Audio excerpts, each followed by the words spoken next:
vai ter aqui a nossa palestra sobre lavar dinheiro com criptoativos.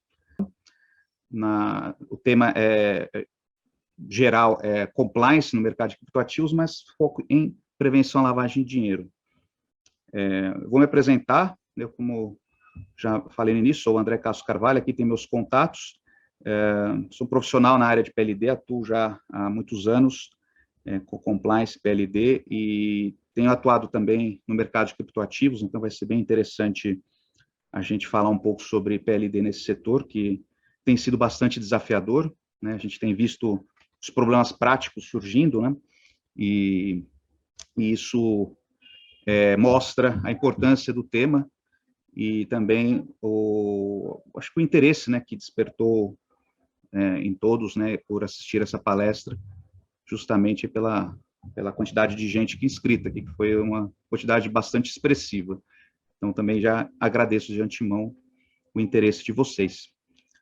Bom, essa apresentação depois eu compartilho com vocês, né? Então fiquem à vontade para só acompanhar a palestra. Em primeiro lugar, né, quando a gente vai falar de mercado de criptoativos, o que a gente precisa entender? Para aqueles que, enfim, estão ouvindo falar pela primeira vez, não é crime, não é atividade ilegal, né? É bom deixar claro, né, que o uso de investimento em criptoativos é algo legítimo, né? O que atrai operações, às vezes, criminosas com criptoativo é a pouca regulamentação. Por isso que ele tem sido cada vez mais destaque em noticiários, a gente tem visto muita reportagem, né, muitos eventos que englobam o uso de criptoativos, né? O mais famoso é o Bitcoin, né? Então, vamos tomar a parte pelo todo aqui, não vou falar de todos os criptoativos, né? Isso também exclui NFTs, exclui outros ativos do ecossistema. Então, a gente pode tomar parte aqui com o Bitcoin como parâmetro. Então, um aspecto que tem crescido muito é a chamada criptolavagem, né? Você tem, basicamente, dois aspectos que levam a uma criptolavagem com um maior destaque nos últimos anos. Primeiro, a característica da descentralização, né? Justamente pelas transações serem difusas, né, você tem um controle mais dificultado, vamos dizer assim, por parte das instituições centralizadoras e, evidentemente, dos próprios reguladores, né? Tem dificuldades justamente pela ausência de controle sobre o ativo, né? E o chamado anonimato falso, né, vamos dizer assim, porque não é um anonimato 100%, mas você tem realmente uma discrição maior no uso da estrutura de criptoativa do que você tem no sistema financeiro tradicional. Então, isso também acaba atraindo a maior busca por criminosos, né? Além disso, você tem também os chamados misturadores de criptomoedas, né, os mixers, que são os mediadores de transação entre carteiras, e aí você tem uma certa mescla aleatória e uma redistribuição, o que dificulta a origem da transação, né? Então, como consequência, o que a gente percebe? Recursos de origem ilícita sendo enviados para outra jurisdição de maneira imediata, né? Com pouco ou nenhum controle por parte de autoridades centrais no mundo inteiro. Com isso, o recurso é convertido em moeda fiduciária em outro país e toda essa operação dificulta o rastreamento, né? Então, uma operação típica, para citar um exemplo de uso de criptoativo para fins de lavagem de dinheiro, que até já recebeu o apelido de Bitcoin Cabo, né, inspirada na estrutura do dólar cabo, tem sido vinculada à pirataria em São Paulo, né? Então, você tem negócios que se envolvem com pirataria e você tem uma pessoa intermediadora entre os fornecedores de mercadoria pirata e os vendedores, principalmente na região central de São Paulo, né? Para evitar esse vínculo entre fornecedor e vendedor, né, você tem o intermediário que está ali no meio da transação e acaba fazendo transações em nome do vendedor, né, para que o recurso chegue ao cobrador em modo aí de transações por criptoativos, né? Então, isso foi até objeto de uma ação grande aqui da Polícia Federal em São Paulo. A gente vai falar sobre algumas ações também, né, que inclusive virou uma notícia muito interessante na revista Piauí. Se vocês digitarem a palavra criptolavagem, provavelmente essa vai ser a notícia que vai surgir, contando justamente sobre esse caso. Então, por conta disso, né, você tem cada vez mais o grupo de ação financeira, cada vez mais o objetivo dos grupos internacionais, e aí o GAFI tem um protagonismo, é de tentar regular aqueles que são o ponto de contato entre os criptoativos, né, e o sistema de moeda fiduciária. Então, aí os principais exemplos são estabelecimentos que estão vinculados à compra e venda e emissão de criptoativos, né, as exchanges, depois no final a gente vai falar um pouco sobre as exchanges, e gerenciadores de carteiras, né, como uma espécie, eu vou colocar bem entre aspas aqui, que é uma expressão que se usa muito em PLD tradicional, como uma espécie de gatekeepers, né, que a gente usa para alguns profissionais que estão ali também como ponto de contato entre o risco de lavagem de dinheiro e alguma atuação específica, por exemplo, alguma prestação de serviço, consultoria, por exemplo. Então, acho que esses são os principais focos, né? No ano passado teve uma operação, não sei se vocês ouviram falar, chamada Operação RECT, e a Polícia Federal pediu bloqueio de 20 bilhões de reais, que era o que suspeitava em termos de lavagem de dinheiro. Na verdade, o esquema era uma conjunção de uma célula que era voltada ao tráfico internacional de drogas e outra célula financeira que fazia com que esses valores fossem transacionados por meio de empresas de fachada, né, que usavam justamente documentação falsa. Parte do valor foi bloqueado, né, e até de uma conta bancária de uma corretora, só que a corretora não estava sob investigação, né, mas houve o bloqueio dos ativos por ordem judicial. Qual foi a justificativa? Os recursos de origem suspeita, né, não se sabia exatamente a origem, e uma das justificativas aqui dado pelo delegado que liderou a operação é que essas empresas não estão sujeitas, aqui abre aspas, né, não estão sujeitas ao Banco Central, ao controle do Banco Central, e fica mais difícil identificar as movimentações suspeitas, né?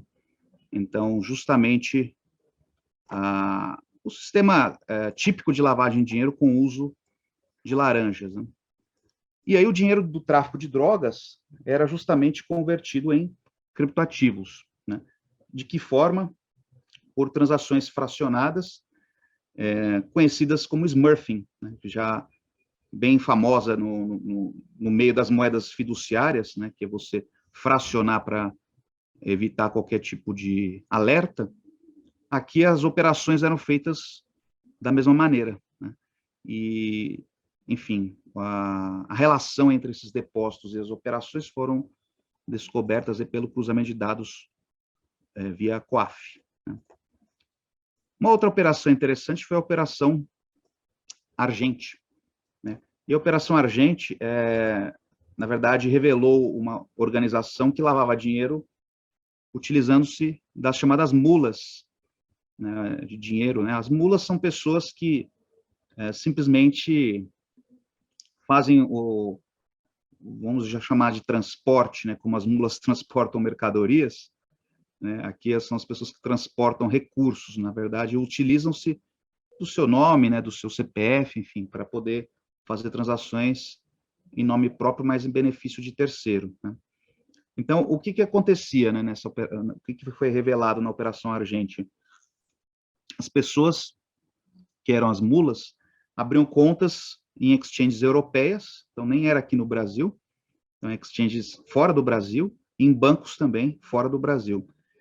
E aí a organização criminosa, por meio de ransomware, para quem nunca ouviu falar, é o ataque que sequestra dados e, enfim, com objetivos diversos, né, entre eles você cobrar resgate, né, isso chamado ransomware. E aí as criptomoedas que eram obtidas por meio dessas operações eram movimentadas por meio dos mixers que a gente falou. E aí o que acontecia? Depois desse processo, elas eram depositadas nas contas das mulas, nas diversas exchanges europeias. Com o valor nas exchanges, o que acontecia? Elas convertiam esses valores em euros, e aí esses valores eram depositados nas contas dos bancos espanhóis. E as contas, como é típico nesse tipo de operação, eram esvaziadas por meio de saques em caixas eletrônicos ou transferências para outras contas. Então, aqui, a gente consegue perceber algo bem interessante, que é o vínculo também com o crime cibernético. Depois a gente vai falar um pouco sobre isso, como o uso de criptoativo ele se vincula com outras modalidades criminosas que, às vezes, não são tradicionais na lavagem de dinheiro, vamos dizer assim, com moedas fiduciárias, né? Até é interessante aqui a gente destacar um caso da Colonial Pipeline, né, que é uma empresa de óleo e gás. No ano passado também foi alvo de um cyberataque praticado pela DarkSide Ransomware Gang, né? Esse grupo utilizou-se de ransomware, de uma senha roubada, né, e o sistema desatualizado de VPN da empresa, que não tinha aquela autenticação de duplo fator ou multifator, né? E aí, com o ataque, a empresa perdeu acesso ao sistema de TI e foi exigido pagamento de 78,29 bitcoins, quase 4,4 milhões dos Estados Unidos. As autoridades norte-americanas conseguiram recuperar parte desse valor, como, por exemplo, aí por meio de blockchain, faltou um A aqui, blockchain analytics. Isso aqui é interessante porque em 2020, fazendo um parênteses, foi feito um anúncio do Departamento de Tesouro dos Estados Unidos para as empresas em geral, para que elas não paguem resgate em criptoativos, por uma razão muito simples, né? Quando você está pagando resgate, você não sabe para quem você está pagando, né? Como um sequestro de pessoas, né? Quando você está pagando ali em dinheiro, geralmente, né? Um sequestro de pessoas, e acaba que o grupo divide o dinheiro e some, né? Enfim, é uma operação típica de um sequestro. Quem assistiu o filme O Preço de um Resgate, filme um pouco antigo, vai se lembrar. E o que acontece aqui, né? Você tem um risco maior porque o resgate não é em dinheiro, então é feito em criptoativo. E aí acontece de grupos terroristas ou atacantes cibernéticos estarem em jurisdições sancionadas pelos Estados Unidos. Então, quando eu faço uma operação de pagamento desse tipo de resgate em cripto, esse dinheiro chega, por exemplo, na Coreia do Norte, Irã, em jurisdições sancionadas, e isso acaba violando as regras e sanções dos Estados Unidos. Então, aí o Departamento de Tesouro, juntamente aí com o OFAC, que é um escritório vinculado ao Departamento de Tesouro dos Estados Unidos, emitiram uma recomendação geral para as empresas não pagarem, pelo risco de você violar uma regra de sanção, né? Mesmo sendo prejudicado pelo resgate, você ainda ter esse tipo de prejuízo, né? Bom, só abrindo parênteses. Fechando parênteses, voltando para o caso da Colonial Pipeline, a gente percebe que o grupo DarkSide ele acabou conseguindo lavar 15% do valor, né, já que 85% foi recuperado, e a operação revelou que eles se utilizaram de exchanges não reguladas ou sem práticas de compliance, né, que é algo que a gente vai falar em seguida, né? Então, basicamente, quais eram as técnicas. Nos ransomwares, eles eram forçados a realizar o pagamento por meio de compra de criptativos em exchange peer-to-peer, né? E aí, recebidos esses tokens, eles eram mesclados com... eles eram utilizados técnicas como mixers também, para poder sacar depois em exchanges, né? E esses saques de origem ilícita são sacados geralmente em caixas eletrônicos de criptoativos, né? Então, isso também é algo bastante importante, né? A gente chegou a acompanhar o trabalho de uma dessas organizações que lidam com ATMs, né, de criptoativos, e aqui você tem uma vulnerabilidade que é importante estar alerta, que as operações podem ser feitas também ali na boca do ATM em dinheiro em espécie, ou usando cartões pré-pagos, né, o que eleva o risco, né? E aí parte desses valores eram depositados em carteiras de criptoativos custodiadas e eram transferidos para cartões pré-pagos e sacados em caixas eletrônicos. Então, o que a gente percebe, né? Só para já deixar uma luz aqui de amarela, né? Embora o criptoativo ele seja utilizado num contexto de desregulação, né? Ao final, no processo de lavagem, ele acaba caindo numa daquelas ações típicas de lavar dinheiro que a gente vê, seja um smurfing, seja operação com recursos em espécie. Então, ela se conecta com o sistema tradicional, seja no começo ou no final, mais comumente na etapa final da lavagem. Então, é bem interessante a gente observar isso, né? Então, na prática, só resumindo, isso aqui a gente está falando não é nada novo, né? Desde 2011, lá com Silk Road, né? As operações na Dark Web com venda de produtos ilegais, né? Então, ali naquele momento já se identificava as ações de uso de laranjas, smurfing, né? Outras técnicas, por exemplo, o uso de boletos. Isso já, no caso aí do Dark Code, que foi parte das investigações foram feitas no Brasil, também era possível vislumbrar o uso desses métodos tradicionais, como eu comentei, né? O caso ainda da Silk Road entrou no tráfico internacional de entorpecentes, né? E sinais de alerta que foram levantados na ocasião era a importação de produtos atípica, né? Que era feita por correio, né? E aí a parte de trade finance, que vai ser muito importante, porque os produtos tradicionais de trade finance, né, onde você tem riscos já naturais de lavagem de dinheiro, começam a se juntar aqui com os riscos do universo cripto, né, o que facilita ainda mais um certo pseudo-anonimato, né, que a gente viu. Pseudo-anonimato é algo muito buscado por esses criminosos, né?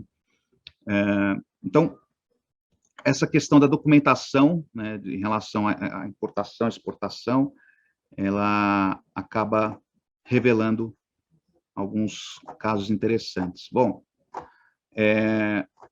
queria falar um pouco sobre tipologias, né? Quando a gente tem um estudo da lavagem de dinheiro, a gente sempre fala das tipologias. No caso dos criptoativos, você tem tipologias específicas no meio virtual, né? E aqui eu listei algumas delas que são novas, mas não tão novas assim para quem já está acostumado com o ecossistema. Então, uma delas é no uso dos jogos online, né, de modo massivo, né?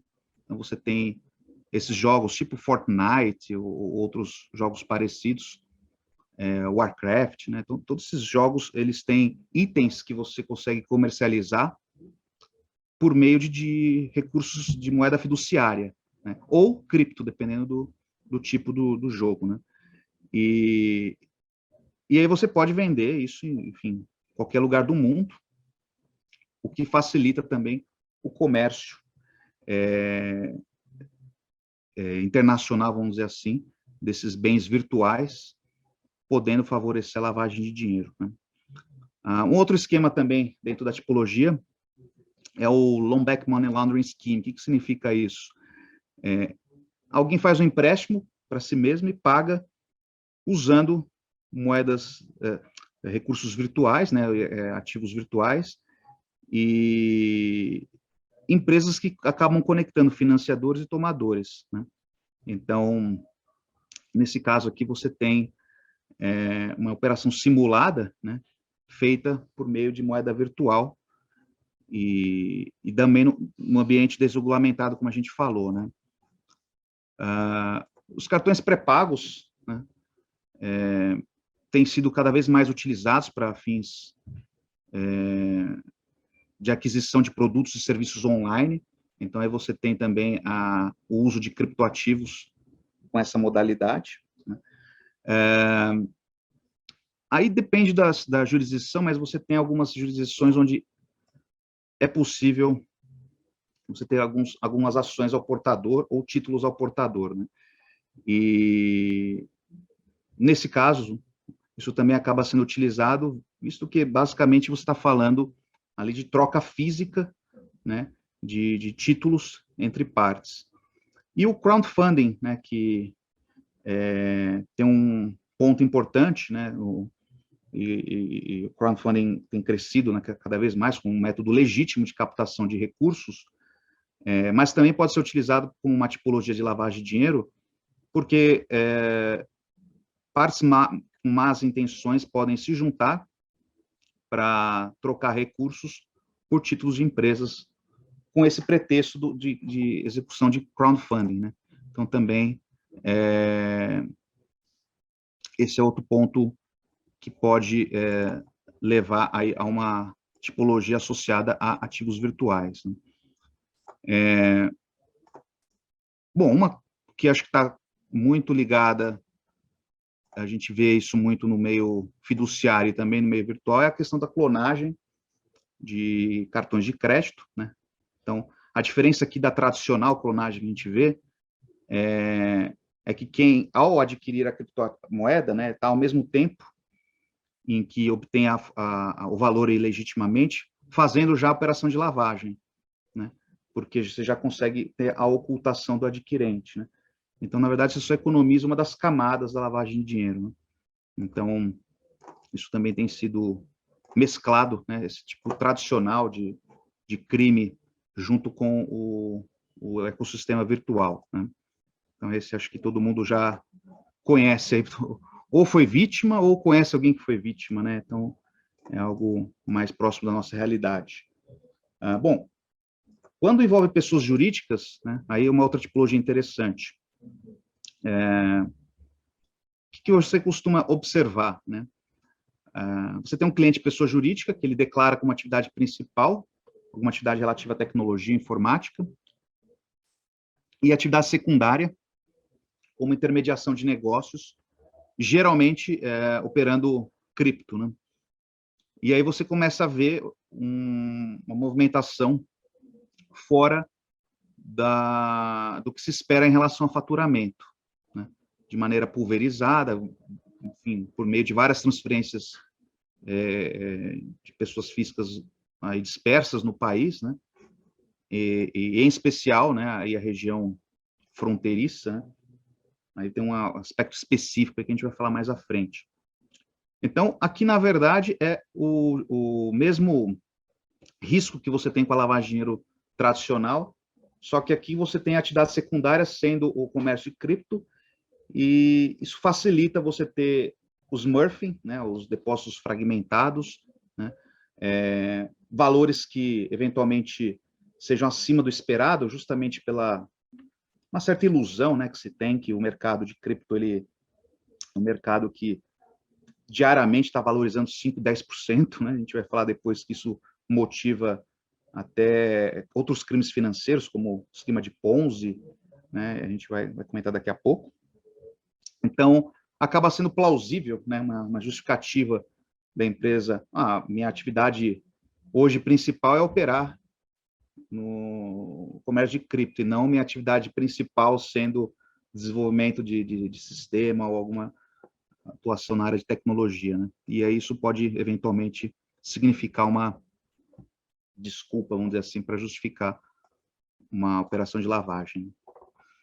No caso de pessoas físicas, acaba sendo também da mesma maneira que as pessoas jurídicas e o mesmo tipo de fragmentação, né? Então, você tem, geralmente, profissões como consultor de investimento ou ligados à área de tecnologia.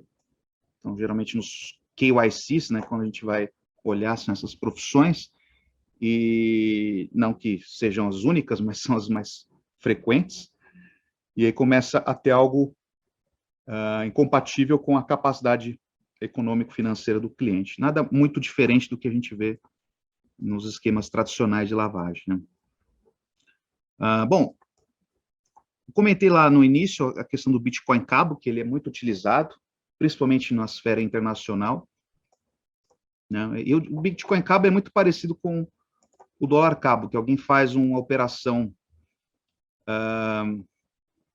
internacional sem que haja um registro disso em qualquer banco central no mundo. Então, se eu estou recebendo recursos aqui ou enviando recursos, né, acaba dificultando, né, se você não tem o controle direto dos órgãos no Brasil e no mundo, né? Aqui usamos os exemplos brasileiros, né, mas você não tem controle em nenhum outro país, né, pela descentralização que a gente falou no início. Então, a figura do tradicional doleiro, né, que fazia essa ponte, né, foi muito revelada na Operação Lava Jato, né, onde você tinha lá uma figura central que unia diversos negócios, né, unia lá uma construtora que tinha um ajuste com o político, que unia lá um comerciante da 25 de março, um supermercado que estava cometendo sonegação fiscal. Então, o doleiro, que era o pivô dessas operações, acaba hoje sendo não mais o doleiro, né? Seria o bitcoineiro, né? Vamos dizer assim. Então, é ele que vai intermediar isso via cripto, como a gente falou no início. Então,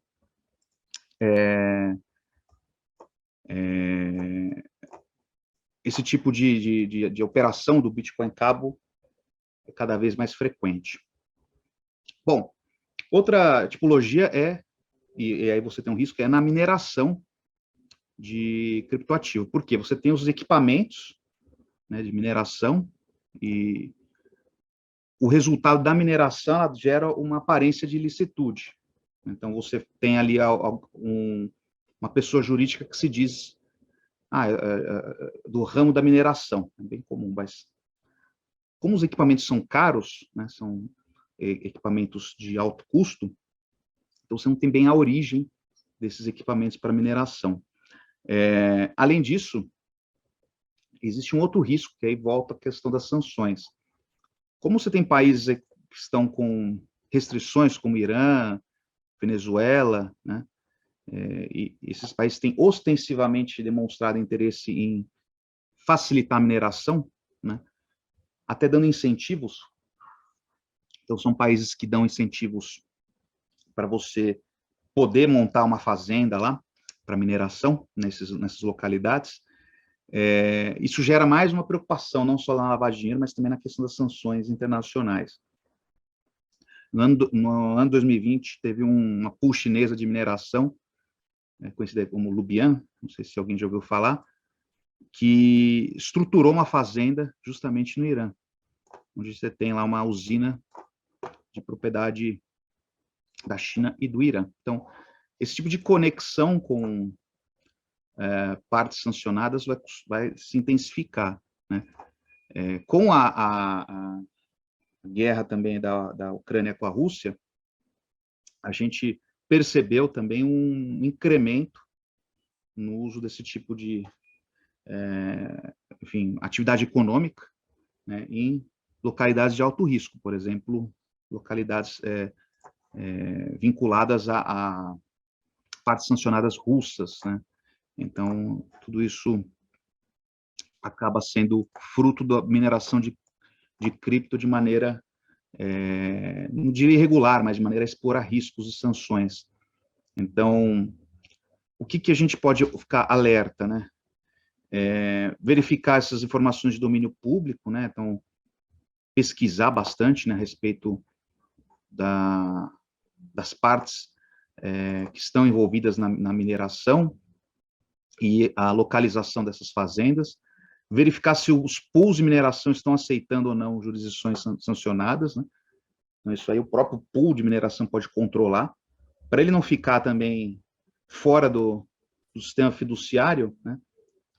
Como a gente viu no caso ali da fazenda ali de propriedade chinesa e iraniana. Então, ele mesmo pode colocar critérios, olha, não aceitaremos partes sancionadas no pool de mineração para não ter esse risco.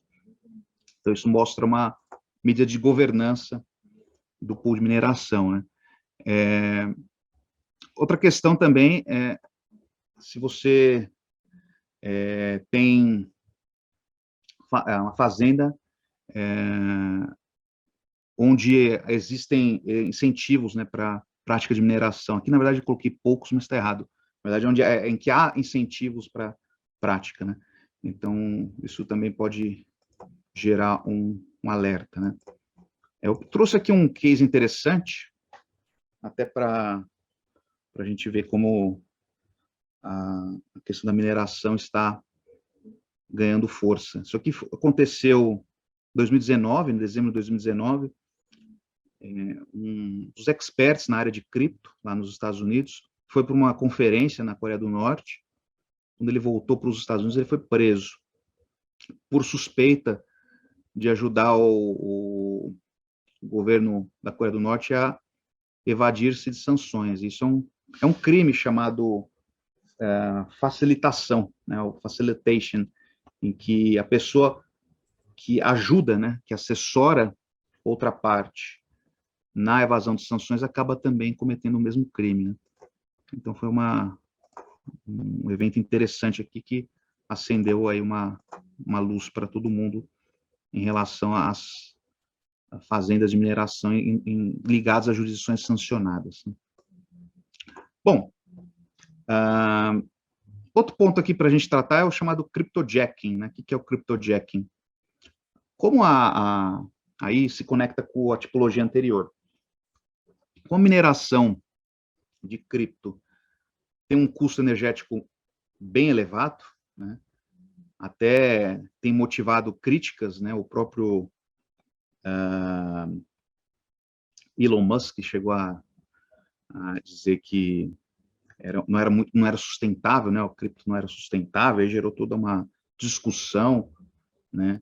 Embora você tenha estudos que demonstrem que quando se utiliza fontes renováveis, você acaba tendo um custo equivalente de uma moeda fiduciária. Então, tem essa discussão no universo. Cripto, não vou entrar aí no mérito, porque a gente está falando de criptolavagem. Mas o fato do custo ser alto, né, isso sim é inegável. Você precisa de maquinário, como a gente falou. E aí o cryptojacking, na verdade, é a utilização de equipamentos de terceiros. Geralmente são invasões feitas por técnicas tradicionais, como phishing, engenharia social, enfim, técnicas de ataques cibernéticos tradicionais. A diferença é que o ransomware, ele sequestra os dados, né, criptografa e cobra resgate, né? Então, aí você tem toda você não tem descrição, na verdade, se você tem o sequestro, você precisa mostrar para a vítima que ela sofreu um sequestro. Você tem toda uma técnica de chamar atenção e coagir, né? As vítimas, geralmente, acaba sendo divulgado na imprensa, né? Os próprios sequestradores divulgam. No cryptojacking é o contrário, né? Então, quem realiza o ataque fica oculto e, geralmente, você vai descobrir isso só meses depois, né? Dependendo da sua infraestrutura de TI, né, e segundo a informação para detectar.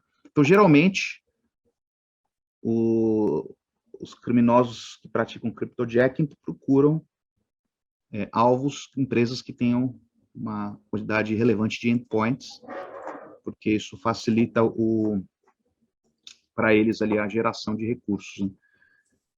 No ano passado, só para a gente ter uma ideia aqui, de acordo com o relatório da SonicWall, né, cresceu 23% em relação a 2020. Então, é uma das tendências mais presentes no último ano, né? Só no primeiro semestre do ano passado foram mais de 51 milhões de tentativas de cryptojacking, né?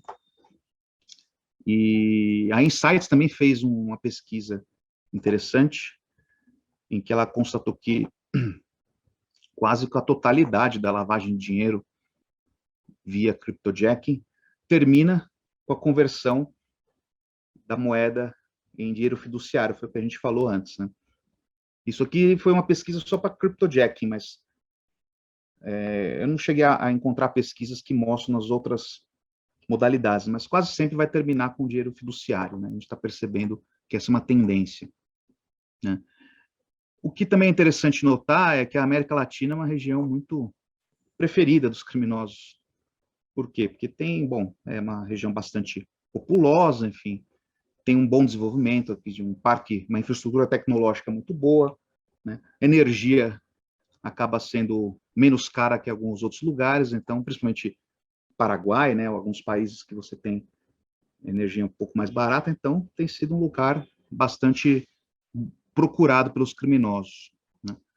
Teve um caso interessante aqui da Crypto Capital, uma empresa sediada no Panamá, em que ele foi preso, né, e confessou ter lavado quase mais de 350 milhões de dólares, justamente provenientes do tráfico de drogas realizados aí por grupos colombianos. Então, mostra realmente como isso tem sido popular na América Latina. O que pode gerar uma presença de cryptojacking? Deterioração do endpoint, né? Superaquecimento de hardware, né? Então, a gente começa a ver, ou então o cooler ser acionado de maneira bastante frequente, ou outros índices de sobrecarga sem nenhuma causa aparente. A gente começa a ver o computador, português claro aqui, trabalhando mais do que deveria, né? Então, está com alguma coisa errada acontecendo. As medidas protetivas para evitar o cryptojack são aquelas de sempre, né? Você ter firewalls, né, bem atualizados, né? Proteção para todos os endpoints, né? Então, isso é importante. Contenção em caso de você ter um endpoint, computador infectado, você impedir que isso se alastre, né, para a rede, desconectando o dispositivo. Então, isso é importante. É como medida de prevenção, né? Como qualquer medida de prevenção para fins de segurança da informação. Isso aqui é aquele aviso que eu comentei sobre o pagamento de ransomwares. Só para deixar aqui o registro, como até o próprio governo dos Estados Unidos falou que, dentro do contexto do Covid, aumentou muito o ataque cibernético via ransomware. E aí o risco de evasão de sanções também aumentou, né? Bom, outro crime também que se conecta com a lavagem de dinheiro é o uso de pirâmide financeira, né? Ou esquema de Ponzi. Na verdade, esses todos já ouviram falar, né, que são esses esquemas, aqui, de acordo com a própria CVM, esses esquemas irregulares de captação de recursos. Então, você tem a diferença da pirâmide para o esquema Ponzi, é que o esquema Ponzi não precisa atrair novos investidores, né? A pirâmide precisa. E, infelizmente, esse tipo de crime se proliferou no ambiente cripto nos últimos anos, né? A gente acabou atuando em alguns casos, né, aí, pelo lado das vítimas, né, tentando trazer algum tipo de orientação, né, no sentido do que poderia ser feito, porque o sintoma é sempre o mesmo, né, você vê ali grandes oportunidades, né, investimentos com retornos muito acima do normal, né, do que a gente vê em investimentos tradicionais, né, um certo uso da cadeia de relacionamento das próprias pessoas, do tipo pagamento de comissões, então você não é obrigado a trazer, mas se você trouxer, você tem um incentivo muito grande, né? Então faz com que as pessoas sejam capturadas de sua atividade principal para atuar no esquema de Ponzi, às vezes de maneira, enfim, inadvertida, sem notar que está sendo usada, né? E aí, quando o sistema ruir, aí já é tarde demais, né? Os criptoativos, eles não são pirâmides, né? Isso é importante deixar bem claro. Até porque as pirâmides e os esquemas de Ponzi são feitos com vários tipos de produtos, né? A gente já viu várias histórias no Brasil, né? Com vários cases, né? O boi gordo, né? Vários casos aí que tem alguns até que ainda estão subjúdice, melhor nem comentar. Então, na verdade, o cripto foi capturado por esses criminosos pelo fato da população não conhecer muito, né? Então, não tem muita campanha, né? Os governos não investem muito, justamente por ser descentralizado, em explicar o funcionamento. E as características são as mesmas de sempre, né? De qualquer tipo de pirâmide: retorno acima da média, garantia de retorno mesmo quando o risco é alto, né? Você não tem transparência em relação ao que realmente está sendo feito com os recursos, não tem auditoria, você não tem controle daquilo que é feito, né? E, basicamente, as pessoas acabam sendo enganadas, né? Como qualquer esquema de Ponzi, né? O que é interessante aqui a gente notar, né, com alertas, né? Então, isso a gente costuma ver sites, né, e material, né, publicitário que é divulgado. Então, você vê aqui o estilo geralmente dos idealizadores, né, das pessoas que montaram aí a grande oportunidade, né? A questão da comoção, de tocar realmente no sentimento das pessoas, de algo mais por pessoal do que profissional, e as promessas de quanto mais gente, né, mais ganho, mais comissão. Então, tudo isso é bem comum, né? A gente percebe que isso se repete, e eu acho que agora, assim, minha opinião pessoal, esses casos estão sendo cada vez mais divulgados, tende a diminuir, mas é importante a gente ainda estar alerta. Bom, queria falar agora, nos nossos 15 minutos finais, sobre as exchanges, né, que talvez sejam os principais players no setor. No Brasil, ela foi fundada a partir do mercado Bitcoin, e a ENCLA, né, que é a Estratégia Nacional de Combate à Corrupção e Lavagem de Dinheiro, em 2017, criou a ação número 8, que consiste na elaboração de diagnóstico sobre a atual conjuntura da utilização de moedas virtuais em meio de pagamento eletrônico. A partir daí, né, foi criado o glossário, né, catalogadas algumas dessas tipologias que a gente viu aqui, outras que não deu para tratar, mas houve já um trabalho de mapeamento em relação aos principais vulnerabilidades em relação a cripto, né? E em 2018, né, houve uma minuta de proposta para alterar a Lei 9.613, a Lei de Lavagem de Dinheiro, justamente objetivando o segmento de ativos virtuais. Em 2019, o objetivo da INCLA foi aprofundar os estudos, e aí teve a criação do roteiro de boas práticas de investigação relacionada a criptoativos, né? Acho que isso depois vocês podem procurar, que vocês vão encontrar facilmente. E um outro ponto interessante que foi a criação da subclasse de KNAI para as corretoras, o exchange de criptoativos, e a elaboração do modelo de comunicação, notificação de transação suspeita por corretora ou exchange, né? Tudo isso em 2019, né? 2020, também houve a questão da evolução do uso de blockchain no setor público, né? Então, o que a gente percebe, né? Eu não vou entrar no marco normativo, que eventualmente está sob discussão, até porque, como está sob discussão, ainda é meio cedo para comentar a respeito. Mas o que é interessante mostrar nesse histórico, né? A gente tem os esforços, ainda falta a regulação, né? Que está aí para eventualmente surgir como resposta a isso. Mas você tem hoje muito interessante a autorregulação, né?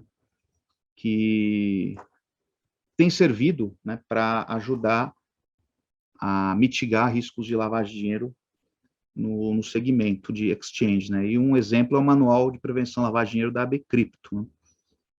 E muito parecido com a normativa do Banco Central, que é a Circular 3978 de 2020. Então, você tem lá obrigações de ter uma política de PLD, né? Então, a exchange que adere, né, que segue a autorregulação e enfim, aplica o manual de PLD, ela vai ter a política de PLD, ela vai ter procedimentos de conhecer o cliente, conhecer o fornecedor, conhecer o empregado, né? Vai ter monitoramento de transações, vai ter processo para análise e comunicação à unidade de inteligência financeira. Então, toda a estrutura, né, de PLD está lá. Então, de certa maneira, hoje você tem um marco autorregulatório, vamos dizer assim, no tema que pode ser aplicado. Então, não é algo que a gente está falando, não tem nenhuma diretriz, né, para o setor. Então, isso já é algo muito positivo. E alguns pontos importantes que surgiram dessas discussões, e eu acho que vale a pena salientar, e se a gente for poder dividir em 3 passos, eu diria que o primeiro passo, a exchange, né, que quer, enfim, estar em aderência com esses critérios, deve se cadastrar no Siscoaf, né, para justamente poder começar a comunicar atividades suspeitas, né. Então, esse é o primeiro passo. O segundo passo é você ter realmente uma política robusta de conhecer seu cliente, né. Então, o KYC, ele é base de qualquer programa de PLD, né. Você precisa saber quem é o seu cliente. Esse é um desafio, né, por conta do o pseudo-anonimato que a gente falou no início, por conta da característica do setor. Se eu vou lá comprar uma joia, por exemplo, eu não tenho o pseudo-anonimato, né? A pessoa está lá comprando. Diferente de transações com cripto, né? Você tem realmente essa possibilidade. Além de tudo, você tem essa questão de ausência de limites geográficos, né? Como a gente viu, pode ter alguém na Coreia do Norte fazendo transações no Brasil, né? E não necessariamente eu vou ter mapeado isso. Então, esses processos são importantes, né, que já são feitos pelo sistema financeiro tradicional, vamos dizer assim, que é você ter conhecer o cliente padrão, né, um standard ali para verificar a base pública, né, de dados, né, eventualmente pesquisa reputacional, né, e mais detalhada, aí principalmente os critérios de qualificação, se você está falando de pessoa exposta politicamente, né, se você está falando de casos de sanções, que a gente já falou, né. Tem crescido bastante o uso de cripto para fins de operações suspeitas de corrupção, então mostra também a diversificação por parte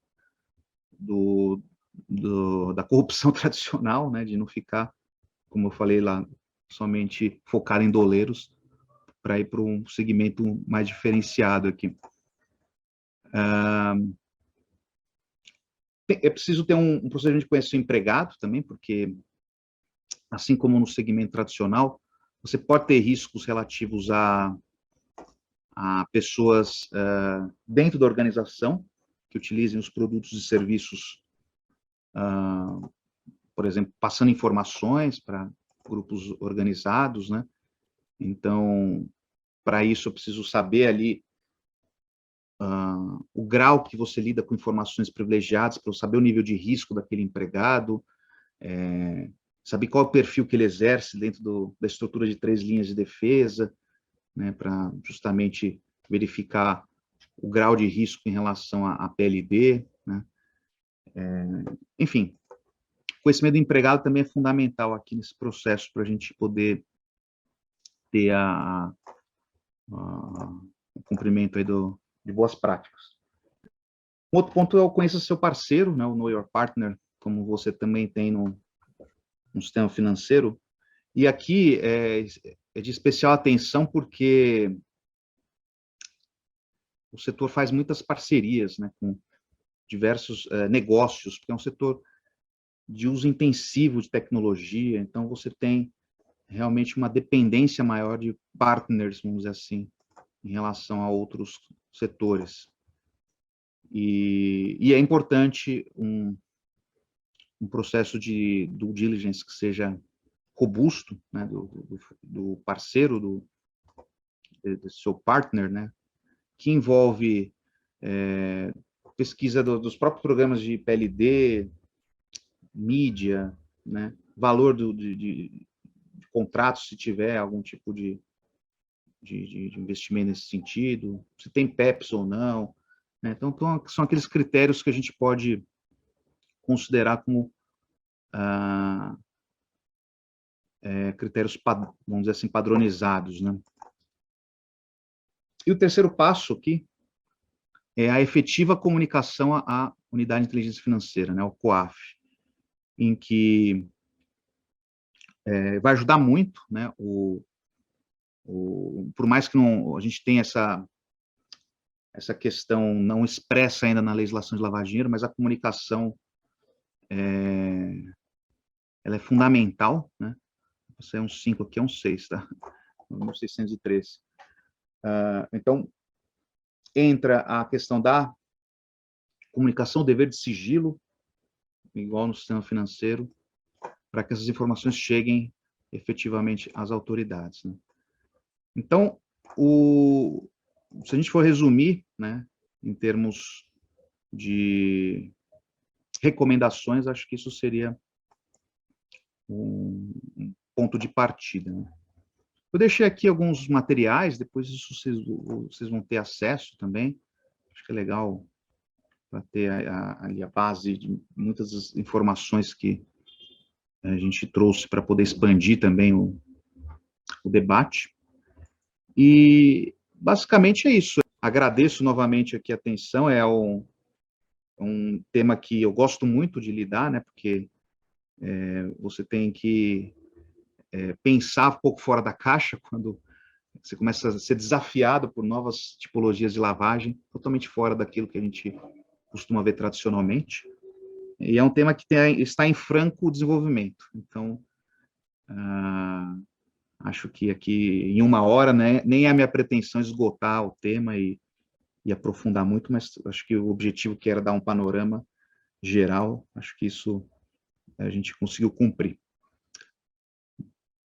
Beleza, gente? Obrigado aí, agradeço os comentários aqui que eu estou lendo. Foi um prazer, um abraço e até a próxima.